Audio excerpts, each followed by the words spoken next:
ہم مولا علی کا ذکر اسی انداز میں کرتے رہیں گے. توجہ ہے کہ نا؟ اہل سنت و جماعت مولا علی دے غلاماں دی جماعت جڑے عقیدہ رکھتے ہیں شاہ مردان علی شاہ مردان علی شیر یزدان علی شاہ مردان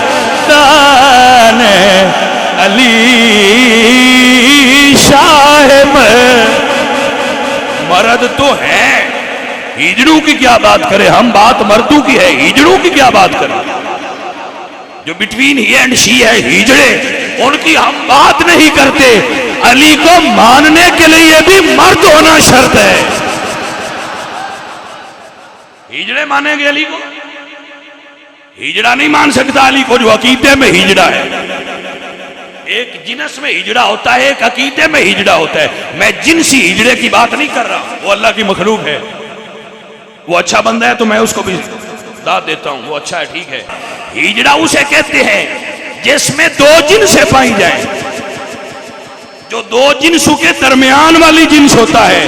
یہ جو ہوتے ہیں نا ہجڑے، اپنی مرضی سے صحابہ کو ماننے والے کہ جی ہم فلاں صحابی کو تو مانتے ہیں، فلاں کو نہیں مانتے. آدھے ہم رافضی ہیں اور آدھے ہم سنی ہیں. کچھ ہمیں سنیوں کی چیزیں پسند ہیں اور کچھ ہمیں رافضیوں کی پسند ہیں. یہ ہیں مذہبی ہجڑے جو اندر سے شیعہ ہیں، اوپر سے سنی بنے ہوئے ہیں. ان مذہبی ہجڑوں کی اہل سنت میں جگہ نہیں ہے. ہم ہجڑوں والا عقیدہ نہیں، مردوں والا عقیدہ رکھتے ہیں. یہ مذہبی ہجڑے ہیں. مارکیٹ میں پائے جانے والے جتنے بھی مذہبی ہجڑے ہیں، جو آدھے تیتر اور آدھے بٹیر، ایک پاؤں رافضیت کی کشتی پر اور ایک پاؤں اہل سنت کی کشتی پر مذبذبین بین ذالک کی کیفیت میں ہیں، تذبذب میں ہیں کہ پتہ نہیں اس بیڑی پہ پار جانا ہے یا اس نے جانا ہے.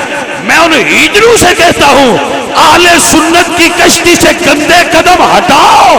یہ خالص لوگوں کی جماعت ہے، اس پر بیٹھنے کا حق ہی اسے ہے جو حضور کے سارے صحابہ کا بھی غلام ہے، حضور کی آل کا بھی غلام. تو ہم نے دو کشتیوں پر سواری کر رکھی ہے. ادھر کچھ ہم ہیں، ہم ادھر کچھ ہیں. ہم جی فلاں کو مانتے ہیں، فلاں صحابی کو ہم نہیں مانتے.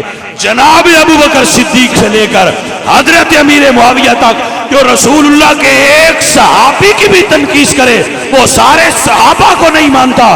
جو صحابہ کو نہیں مانتا وہ رسول اللہ کی احادیث اور اللہ کے قرآن کو نہیں مانتا. جو نہیں مانتا اس کو اہل سنت سے کوئی تعلق نہیں، جائے جہنم میں جدھر جانا ہے. یہ مذہبی ہجڑے آج کل بڑے عام ہیں. مذہبی ہجڑے درمیان میں پھرے ہوتے ہیں، کبھی ادھر کبھی ادھر. کچھ باتیں ہم یہاں سے لیتے ہیں. مجھے سمجھ نہیں آتی کہ تم سنی بنے کس لیے ہو. جاؤ اعلان کرو جا کر اپنے شیعہ ہونے کا.